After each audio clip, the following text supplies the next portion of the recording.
Hello everyone, good evening po at welcome po sa aking channel. This is Coach Jarrett. Ma'am Feka Pulong, thank you very much po sa super chat.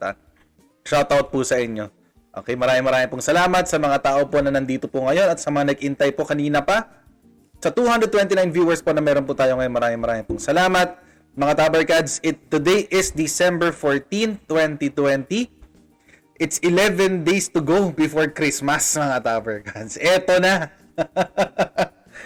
Diyos ko, napakasarap ng Pasko talaga ngayon. Diyos ko, ito na lang talaga pag-asa natin para lumigaya kapaskuhan. Okay, so mga Tabarkads, keep safe habang po tayo nag-celebrate ng Christmas. Huwag po natin kakalimutan na yung ating mga protocols. Okay? Kaya napapansin nyo, red and green ang ating kulay ngayon dahil Pasko nga naman. So, i-celebrate tayo sa kapaskuhan. Alright. At mga Tabarkads, kung di niya pa po nagagawa, please click subscribe. Sa mga first time po sa aking channel, please click subscribe. Meron po subscribe button dyan sa baba. Pa-click din po yung ating notification bell para kayo po ay nabibigyan ng notification na nasasabihan kayo para kapag meron akong bagong upload or mga bagong live na nakaschedule. Ayan, so pa-click na rin po yan. Click nyo po yung all notifications. Huwag nyo rin po kakalimutan, i-like at i-share po ang ating mga videos, lalo na po yung ating mga replays po, Paki-share po yung ating mga replays para marami pa po ang mga makapanood sa ating kwentuhan dito sa ating channel. At tayo po ay pupunta na po muna sa ating featured business partner for today. Okay? Sa ating pong featured business partner for today. Ayan. Sana ba? Ayan, si Primal Prince po. Si Primal Prince ang ating featured business partner for today. Okay? Wag na po natin kakalimutan kapag po tayo merong kailangan ipaprint ng mga sportswear, uniforms, corporate promotional activities, yung mga jersey, mga jersey na yung mga yung parang sublimation. Ayan. Kontakin po natin si Primal Prince. Ayan po. Punta po tayo sa kanya Facebook page at Primal Prince PH at meron din po siyang email primerso, at dito po sa baba, makabasa nyo po dyan sa baba, primerso.apparel.mftg@gmail.com. Meron din po siyang cellphone number na 0917-559-8198. Ayan. So, magsa-start na po tayo mga Tabarkads, usually po, tayo dito sa aking channel ay nag-uumpisa sa pamamagitan ng ating COVID-19 update. Pero dahil dalawa po ang ating topic at yung isa po doon ay related sa COVID-19, isusunod po natin yung pagdidikitin po natin yung topic natin tsaka yung COVID-19 update. Okay, so punta po muna tayo sa ating COVID-19 update. As usual, ito po ang ating tracker. Galing po yan sa DOH. So, as of today, December 14, 2020, meron po tayong 450,000 total cases. Okay? 1,339 po ang dumagdag ngayong araw na ito. Pero out of 450,000 po, 23,000 lang ang ating active cases. 418,000 po ang recovered at 8,757 po ang unfortunately binawian po ng buhay. Bumaba na po ang numero. Last week po na nasa 2% to Last week, 2% po ito consistent. Ngayon po bumaba na po ng 1.9. Mga Tabarkads, yung 0.1% na yun, napakalaking bagay na ng 0.1% na yun. Ibig pong sabihin yan, daan-daan na po ang mga tao yan na hindi binawian ng buhay dahil sa COVID-19. So, napakalaking bagay na po ng 1%, 0.1% na yan na nawala, na nabawasan, So, mga Tabarkads, patuloy po natin gawin ang mga pag-iingat, lalo na ngayong Kapaskuhan. Huwag po kakalimutan gumamit ng face shield, face mask, at ang mag-alcohol, mag-sanitize po tayo lagi. Lalo na ngayon, makakuha tayo ng mga gifts. I-sanitize po muna natin ang ating mga gifts bago pa ipabuksan at bago gamitin. Okay? Pag maganda na yung curve natin, medyo mahaba na siya, unti-unti na siya nagpa-flatten. Let's flatten the curve, mga Tabarkads, para sa 2021. Konti na lang ang iineksyonan ng what do you call this, ng vaccine. Ayan. Pero mga Tabarkads, yun ang usapan natin today. Yung kwentuhan po natin ngayon ay yung vaccine na yan. Lintik na vaccine na yan. Ginagamit ngayon yan ng dilawan. Actually, itong weekend na to, mga Tabarkads, active na active ang mga dilawan sa propaganda nila. Active na active sila. Una, nung Sabado, nilabas nila yung research na nagsasabi na lahat ng loyalista ay mga sinungaling. Okay? Isa yun. Nung Sabado yun. Okay? Nung Linggo naman, ito matindi. May lumabas daw na chismis. Ito si Inquirer din ang naglabas. Galing daw sa kanilang anonymous sources na si Senator Amy Marcos daw ay pinapakialaman ang election laws natin. Ang pinapalabas nila may masamang balak ang mga Marcoses pagdating sa election. Yun pala yun. So, active na active ang ating mga dilawan dito. No? Ang problema lang sa sinabi ng Inquirer, hindi nila sinight o hindi nila sinabi kung sino ang kanilang source. Malay ba natin kung itong tao na to ay nandyan lamang, napadaan lang sa COMELEC at unfortunately, may nakitang papeles, akala si Senator Amy na yung may gawa. Ano ba yan? Hindi natin makikita ngayon ang sources. So, yun lang. Pero mga Tower Gods, no? Matindi-tindi ito mga ginagawa ngayon ng dilawan, no? Tingnan natin yung sinabi ni Inquirer. Ngayon, sa balita ngayon, no? Ang sabi, what's the game plan? Okay, what's the game plan na raw? Ang sabi, Senate to look into government COVID vaccination program. Okay, gusto nang pakialaman ng Senado ang vaccination program ng ating administrasyon. Pero pag sinabi po ng Senado, syempre iisipin natin, galing kay Tito Sen, galing sa mayorya. Hindi po, galing po yan sa minority. Sana nilinaw nila na hindi buong Senado yan, na minority lang ng Senado ang may gustong gumawa niyan. December 14 po itong balita. Siyempre, pumuputok na naman yung mukha ni Kiko Panggigilan. Putok na putok ang mukha Ayan. Anyway, going back, ito sabi. The Senate constituted itself into the Committee of the Whole to look into the Executive Department's COVID-19 vaccination plan. So, sino ang nanguna? Senator Francis Pangilinan ang nanguna. Okay? Sila ang nanguna.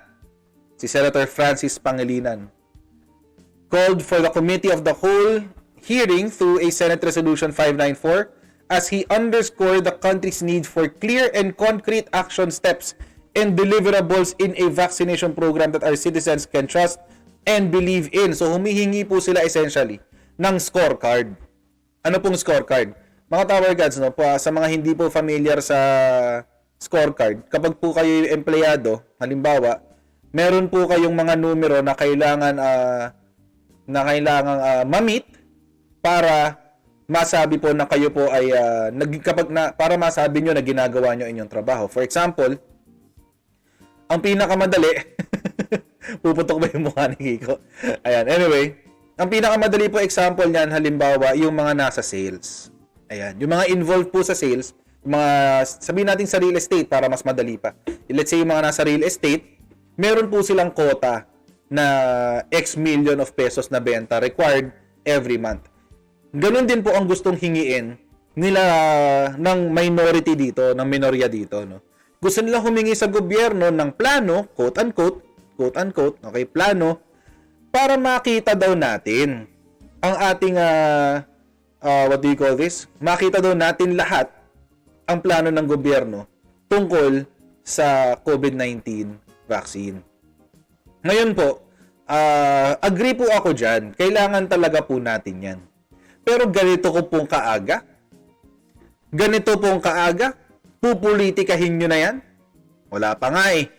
Hindi pa nga nailalabas sa buong mundo yung COVID-19 vaccine. Sa UK pa lang sila nag-injectionan. Sa UK pa lang. Ngayong December, I think before December ends, ang US ang susunod. So, paano? Talaga? Ganito kaaga, pupolitikahin nyo na to?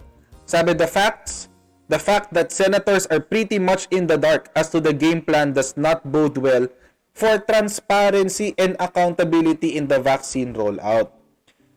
Transparency in the process is key if there is to be public trust in a rollout, and without the public's trust, a program of this magnitude will not succeed. Okay. Maganda po yung sinabi niyang yan, sa totoo lang. Kailangan po talaga, para magtiwala po tayo sa administrasyon, magkaroon po ng transparency. Wala akong problema dyan. Pero ito po ay tatanong ko kay Kiko Pangilinan. Kiko Panggigilan, kung transparency ang hinahanap mo, bakit hindi nyo pangunahan yung transparency na yan? Bakit di nyo pangunahan? Kayong mga senador dyan, bakit di nyo pangunahan yan? May plano na ba kayo sa COVID-19 rollout na pwedeng i-suggest sa ating administrasyon? O hindi nyo pwedeng gawin?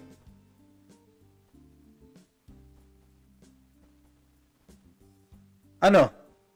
May plano na ba kayo na pwede nating masabi na what do you call this? Trustworthy o katiwa-tiwala. Kasi ito mo problema sa mga ito problema sa mga dilawan, mga Tabercats. Hingi sila ng hingi, pero sila mismo wala sila nun. Humingi sila ng plano. May plano ba sila? Sila ba mayroong plano mapaghahambingan?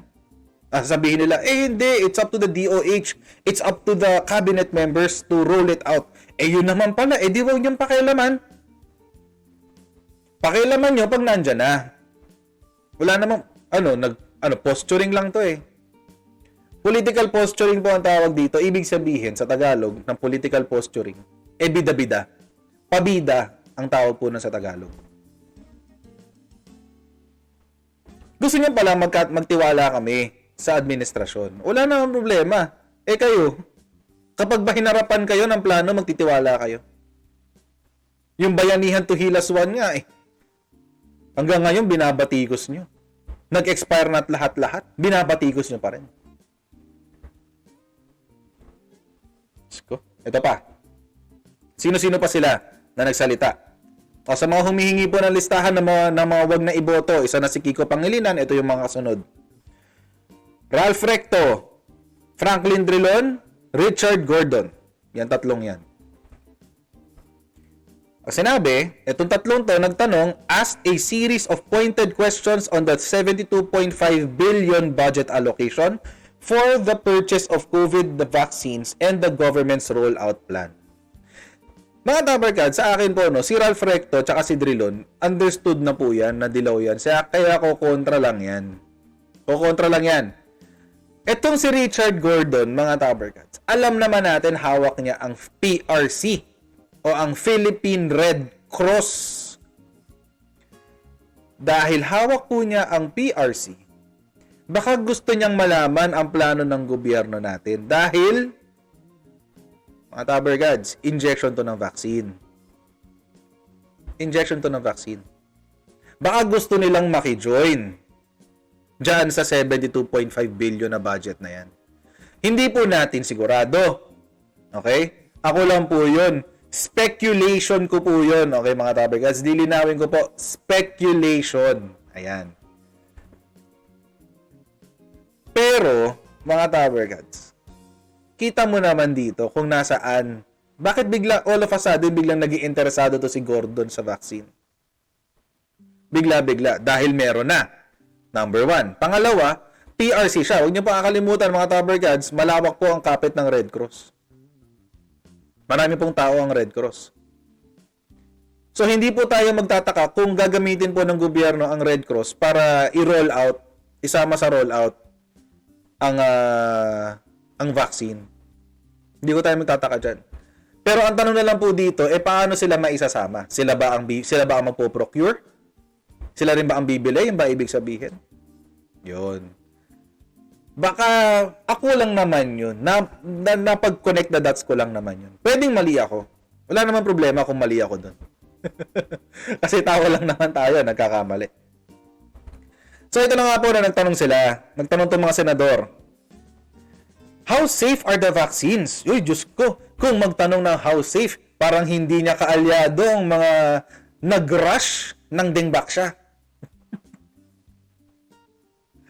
Parang hindi niya kaalyado ang mga nag-rush ng approval ng Dengbaksya sa Pilipinas. Na hanggang ngayon, pumapatay pa rin ng mga bata. How safe? How safe are the vaccines? Although concerned talaga natin yan, pero how safe are the vaccines? How much funds will we need to vaccinate 70% of the population as the World Health Organization recommendation to address herd immunity. We will need supplemental budget to fund this. Will we need pala supplemental budget to fund this? Is there a timetable to complete the vaccination of 70% of the population? Pangilinan said. Diyos ko, ang loaded ng mga tanong ni Pangilinan. Yung pabida questions, parang hindi siya naghahanap ng sagot dyan eh. Totoo lang. Kasi, mga Tabarcats, wala pa pong sagot to lahat. Wala pa pong sagot to lahat. Kasi po, at this point in time, sa punto po natin ngayon, nandun pa lang po tayo sa punto ng procurement, pagbili pa lang. Nasa pagbili pa lang po tayo. Tignan po natin 150 million. Okay. Times 70% daw, di ba? 70%. Okay. So, 105 million ang kailangan ma-injectionan. 105 million people, Pinoys, ang kailangan ma-injectionan. Marami-rami po yun. Marami-rami po yun, mga Tabarcads. 105 million. Let's be fair to the question. Marami po yun. Pero mga Tabarcads, yung 105 million na po na yan, hindi po yan pare-pareho ng sitwasyon sa buhay. Thank you very much po sa ating 1,014 viewers po ngayon. Okay, maraming pong salamat. Hindi po yan pare-pareho ng disposisyon sa buhay. Ang uunahin daw po ay ang ating mga frontliners at mga 4Ps. Yun pa po ang nasa initial plan. Okay? Initial plan pa lang po. 4Ps tsaka mga frontliners. Okay? Pagpalagay na natin na ang 4Ps at ang mga... Hindi ko po sinakuha yung numbers ngayon eh. Pagpalagay na po natin na ang 4Ps at ang ating mga frontliners ay 5% lamang. 5% ng ating total population natin na kailangan injectionan. Okay? Sana yun? Ay, ba't nawala? Okay. Equals, okay. Times 5%. 5.2 million ang kailangan po injectionan. Sabihin na po natin na 5%. Posible pong mas marami yan. Posible pong mas marami. Pero sabihin na natin na 5% lang. Kung 10%, mga nasa 10.5 million ang kailangan injection na. Wala rin problema. Mga Tabarcads, 2 doses po yan. 2 dose po ang injection ng vaccine. So, malaki-laking halaga po talaga ang kailangan. Ang nakabudget po ngayon ay 72.5 billion pesos. Ayan. How many will be vaccinated? When will the vaccination begin? How will it be rolled out? Who will be vaccinated first? Alam niyo mga Tabarcads, itong mga tanong na to ni Pangilinan, masasagot to pag nandyan na yung vaccine, pag nabili na. Alam niyo kung bakit? Kasi mga Tabarcads, pag nandyan na yung vaccine, madali na magbilang kung ilan na mai-injectionan. Madali na mag-create ng rollout plan. Andyan na eh. Mahirap po ngayon kasi ngayon ang pwede mo lang gawin ay puro projections. So halimbawa, pag sabi mo natin projections, huhulaan lang natin kung ilan. So halimbawa, current na numero ng ating 4Ps, pagsamahin natin na isama natin yung numero ng mga frontliners natin, o di may projected tayo, may projection tayo. So let's say nga, tulad ng sinabi ko kanina, example natin, 10% ng 105 million ang kailangan injectionan. That's 10.5 million. Double of 2 doses, that's 21 million. 21 million units o 21 million na injection na kailangan natin kasi dalawang doses eh. So 21 million assuming lang na 10%. Hindi po 'yan ang actual na number. Yung iba naman po kayang magpa-inject on their own. Private. Let's say may magbenta dito sa Pilipinas na private company. Sabihin, binebenta namin yung COVID-19 vaccine. 5,000 per dose. May pera siya. May pera siya eh. O di magbayad siya para sa sarili niya. Di ba? Pwede naman yun eh. Di ba? Sabi ni Ma'am Esther Tadeo, 16 years old and below, hindi kasali sa vaccines. Kasi nga, bata pa sila. Pero yung mga vulnerable kasama, yung mga matatanda, yung mga employed, etc. etc. So, yun na nga mga Tabergans. So, 21 million doses ang kailangan. Okay, 21 million. Halimbawa lang. Okay? So, tingnan po natin muna, sagutin natin ito yung how safe are the vaccines muna. Ay, hindi. Before tayo pumunta dyan, syempre, hindi natin pwedeng kalimutan na magre-react dito ang ating favorite na nana sa Malacanang. Ang nana, kulay dilaw, di ba? Free ba yan, coach? Yun po ang gustong mangyari ng ating gobyerno na free kapag qualified ka. Ayun. So, ating pong nana, ang nanang kulay dilaw na nasa Malacanang ngayon, nag-react siya. Ano pong sinabi ng Office of the Vice President?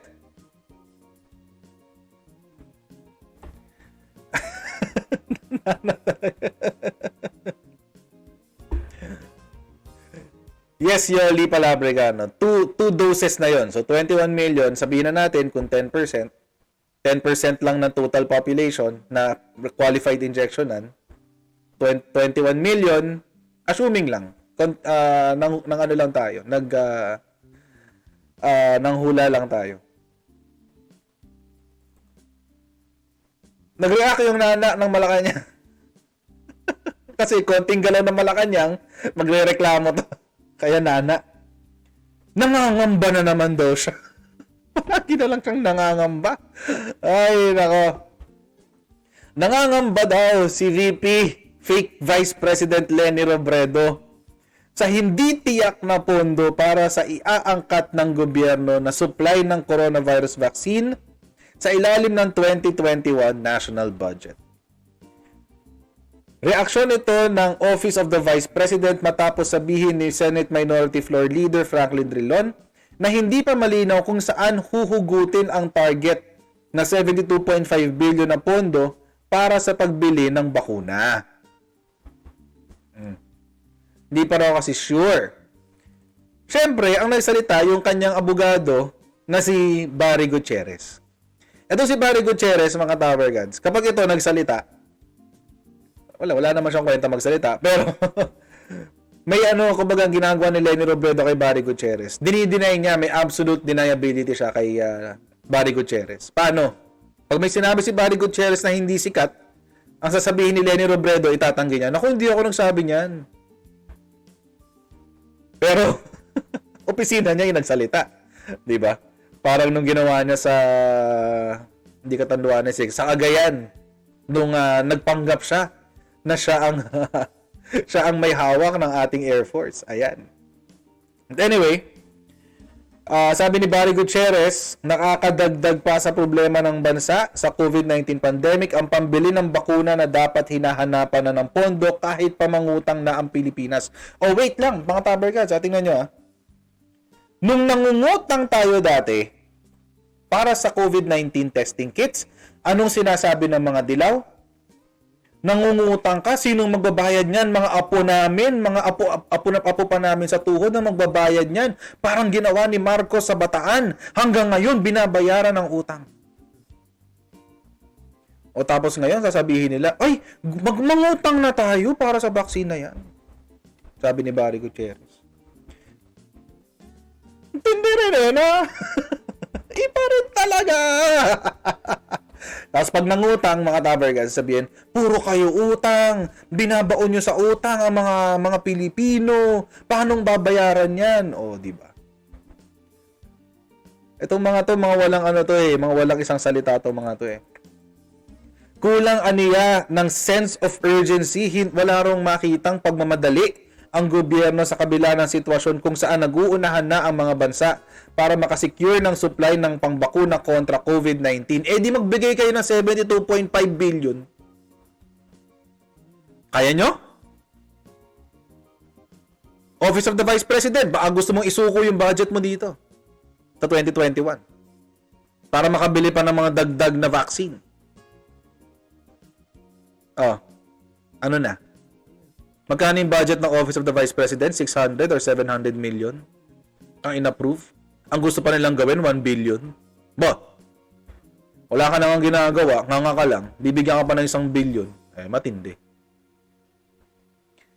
Okay? Hindi lang yan ang sinabi ng Office of the Vice President, mga Tabercats. Ito pa. Globe, napakabagal talaga ng internet nga na. walang progreso sa buhay, Globe. Okay. Anyway, ano sabi? Posibleng pagsamantala ng ilang government officials na makauna sa COVID-19 vaccine. Ikinababahala. Parang wrong spelling si Kuya dito. Ikinabahala. Wrong spelling nga. Ikinababahala ng kampo ni Robredo. Nabahala ka na naman. Just call Lenny Robredo. Nana talaga to no? Buti nana kulay dilaw, no? Buti ang nana kulay dilaw. Oo nga, Juliana, ikinababahala. Wrong spelling to yo, ikinabahahalala. Ikinabahahala. Wrong spelling binasa ko lang yung wrong spelling. Anyway, going back. Ikinababahala. Diyos ko, Lenny, ito naman sa unang article Sa unang article, nangangamba. Pangalawang article, ikinababahala. Okay. Sino uling bumanat? Si Barry Gutierrez ulit.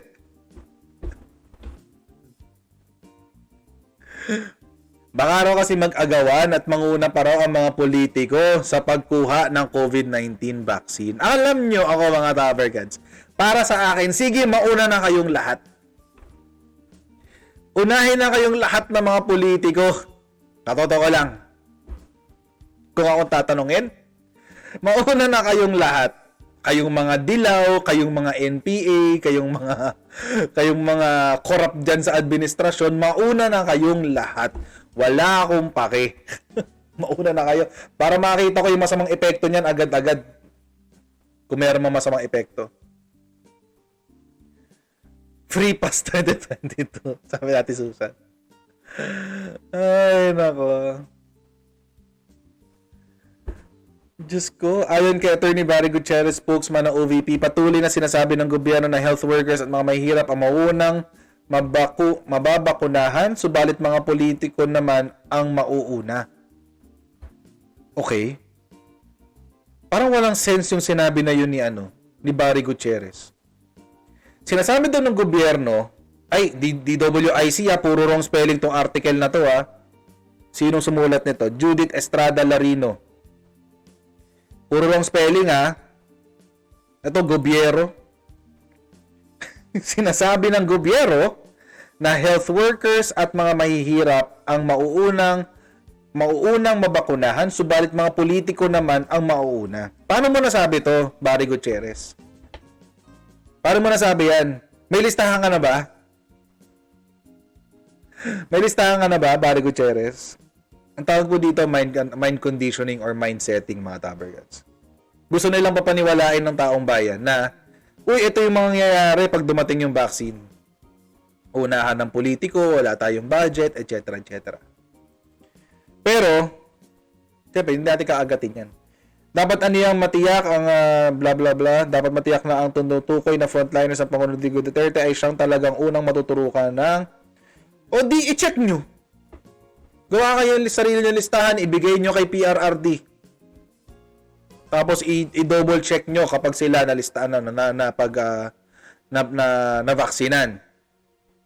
Marunong pa kayo sa Diyos ko, parte kayo ng gobyerno, kayo yung mangungunang nana talaga. Mga nana talaga kayo, mga dilaw Lalo na yung mga naniniwala kay Lenny Robredo. Mga nana yan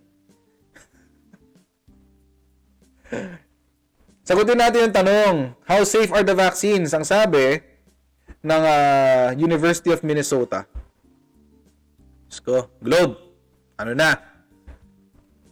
Yan. Sabi ng University of Minnesota, yan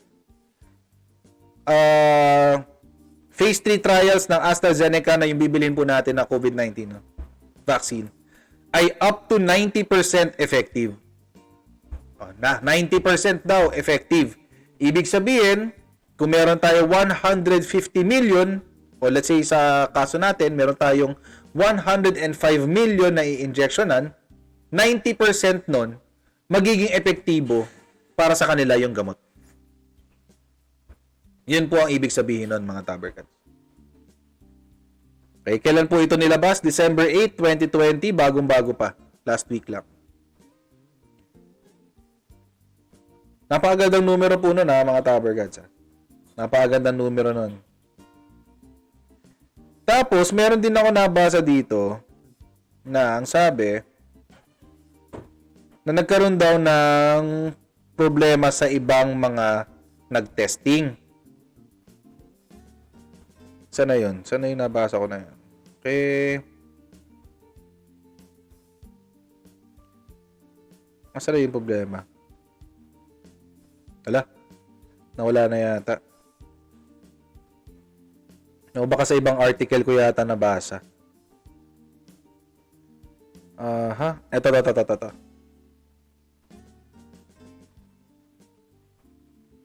Okay. Lasa na yun. Hindi yan yun. Ito. Safety data in today's study show that over a median of 3.4 months, only 3 of 23,745 ang nagkaroon ng serious adverse effects that could be related to COVID-19 or control vaccines. Okay, so ibig sabihin, kung titingnan po natin yung numero, compute natin 23,745. Okay.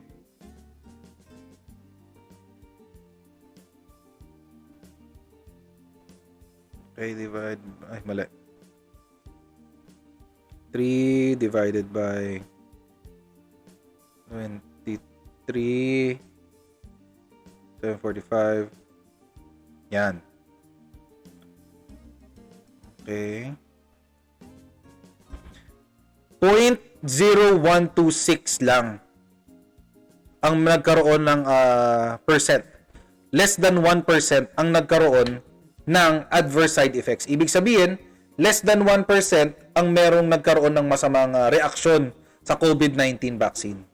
So, safe po ba? Ang tanong. Ang bibilhin po natin, ang sabi po ng pag-aaral na ito ng University of Minnesota at ginawa po yun ng AstraZeneca, safe naman daw. Safe na safe. Safe naman daw.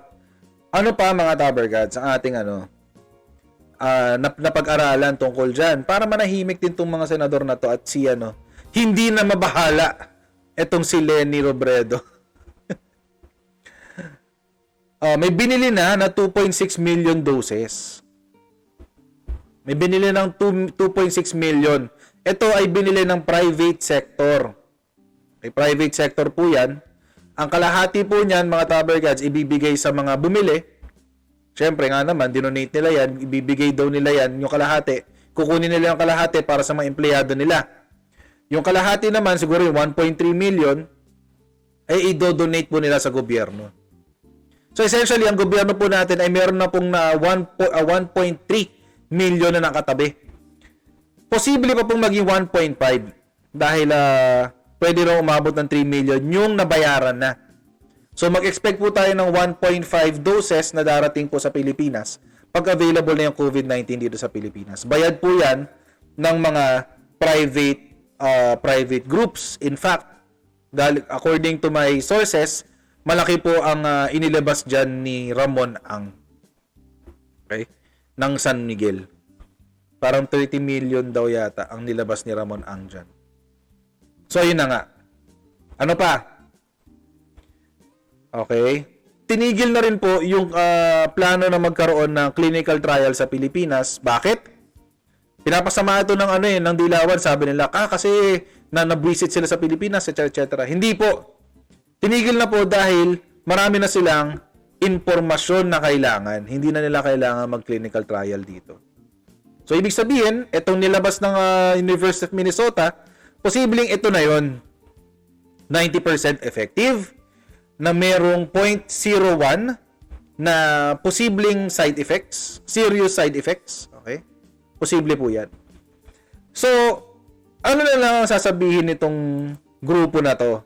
May ikapapangamba ka ba? Wala na, ikalma mo sarili mo. The government is on top of it. Leni Robredo, hindi mo kailangan makialam. Sa Senado, ano ba bang problema nyo? Pangilinan, Recto, Drilon, at Gordon, ano ba problema nyo? Maglalabas ng plano pag nandyan na yung vaccine. I'm sure of that. And I'm sure, as early as now, pinag-uusapan na yan ng gabinete. Pero ito naman, maiba naman ako ng konti. Bakit nyo kinu-question yung pondo? Kasi tinanong daw yan ni Drilon eh.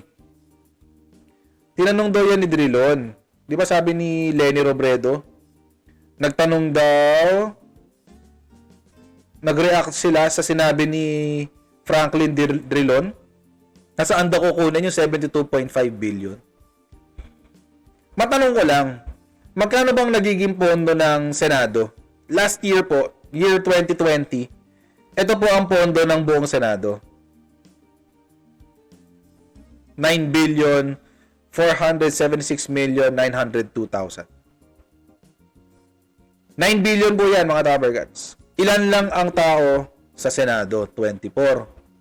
So, 9 billion divide mo sa 24, yun yung budget ng kanilang grupo. Okay? Napakalaki nun. So, kung hindi divide mo yun, let's say mga nasa 300 something million per senator. Napalaking budget nun, mga Tabergats. Pag-aralan pa natin kasi sigurado ako mayroong babana dyan ng mga kongresista na walang alam eh. O akala nila hindi natin alam. House of Representatives, ang kanilang budget nitong nakaraang taon, ng 2020, 15 billion. 15 billion, 809 million, 30,000. 15 billion po yan. Wala pong joke yan. Maliit pala yung nakita nyo. No? Papakita ko sa inyo yung pinakamalaki. Ayan. Wala pong joke yan. 15 billion po yan. House of Representatives. Imagine nyo na lang mga Tabercats, kung bawasan lang ng kalahati ito. Bawasan lang ng kalahati ito. Magkano? 7.5 billion. Sabihin natin 16 billion to. Kasi i-round up na natin. 16 billion. Meron kang 8 billion na disposable pwede sa COVID-19. Kongreso pa lang to 8 billion pambili ng mga what do you call this? Vaccines. Ilan agad na mai-injectionan mo nun? Sa 8 billion na yun. Diba?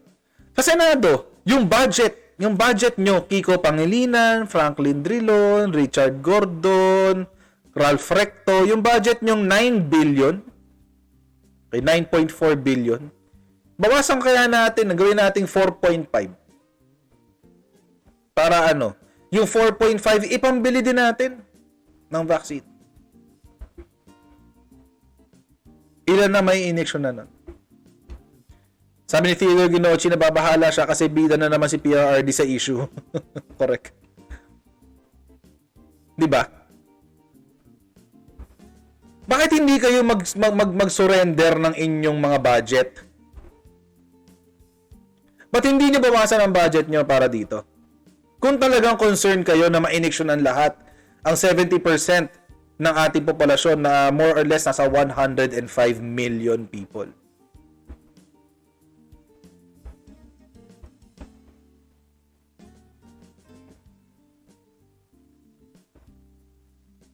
Diba? So mga Tabergats, yun lang naman ang punto dito. Ang maganda dito, no, hindi raw papayag si PRRD na maunahan tayo ng ibang bansa. Ay, tumunog siya bigla. Sorry mga Tabergats, pasensya na.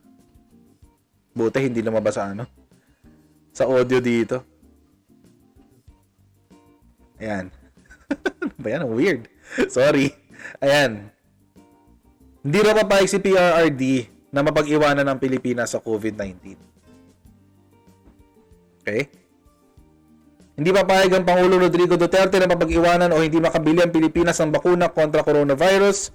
Tiniyak ni Presidential Spokesman Harry Roque na sa gitna ng report na kino-corner ng mga mayayamang bansa ang mga bakuna. Mga Tabercats kasi, ba't mo pipigilan yung ibang bansang bumili kung kaya nila, di ba? Sorry tayo, wala tayong kakayahan ngayon. Ay kaya nila eh. Para mong sinabing yung mga kayang bumili ng sasakyan diyan. Huwag kayong bumili ng sasakyan kasi hindi ko pa kaya eh. Pwede ba 'yun? Hindi naman pwede 'yun eh. Sinabi ni Roque na kumikilos ang Pangulo para matiyak na may makukuhang bakuna ang bansa pagtungtong ng 2021. So, ito pong pinangako sa atin ni PRRD today. Hintayin po natin yan. Ang sinabi po ng ating ang huli ko pong balita kanina sila IATF ay tinitingnan na posibleng magkaroon na tayo ng vaccination program by second quarter ng 2021. So mga April to June. April to June, most probably. Okay? So yan po mga Tabergats, no? Tiwala lang muna tayo, kapit lang. Okay? Para po sa akin, no, mas importante pa rin yung prevention. Face shield, face mask, sanitize, alcohol. Yan po. So mga Tabergats, maraming pong salamat sa panonood po ngayong gabi. Maraming pong salamat sa around 1,600 po na nanonood po sa ating kanina. Mga Tabergats, wag niyo pong kakalimutan, paki-like, share, and subscribe po ang aking channel. Most importantly po mga Tabergats, paki-share po yung ating mga replays. Okay? Malaking tulong po para sa akin yan, no? Yung pag-share niyo po ng ating mga replays. At mga Tabergats, wag niyo pong kakalimutan, today is the Christmas season. Let us rejoice and be glad and be joyful dahil pinanganak po ang ating Lord and Savior na si Jesus Christ. Okay? So mga Tabergats, no? Huwag niyo po kalimutan, bukas po 11 p.m.